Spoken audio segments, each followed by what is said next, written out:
Patient phone చేసి నాకు cleaning చేయాలండి అని అడిగాడు. సో ఎందుకండి అని అడిగాను. అప్పుడు నేను అడిగితే ఆయన నోరు వాసన వస్తుందని నేను చెప్పాను. ఇక్కడ ఒక టాపిక్ ఏంటంటే, నోరు వాసన వస్తే క్లీనింగ్ చేస్తే తగ్గుతుందా? తగ్గుతుందండి, చాలా మంది తగ్గుతుంది. బట్ క్లీనింగ్ మాత్రమే చేస్తే తగ్గుతుందా లేకపోతే ఏంటనేది మనం తెలుసుకోవాలండి. సో కొన్నిసార్లు అసలు శ్వాస నుంచి, అంటే ఊపిరితిత్తుల్లో నుంచి వచ్చే శ్వాస నుంచి వాసన వస్తుంది. అది డెఫినెట్గా డెంటల్ డాక్టర్స్ ట్రీట్ చేయలేరండి, వాళ్ళు జనరల్ ఫిజిషియన్స్ చేయాలి.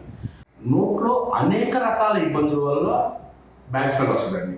ఒక్క పాచి మాత్రమే క్లీనింగ్ వల్ల పోతుంది. పాచి వల్ల బ్యాడ్ స్మెల్ వస్తుందా? వస్తుంది. క్లీనింగ్ వల్ల తగ్గుతుందా? తగ్గుతుంది.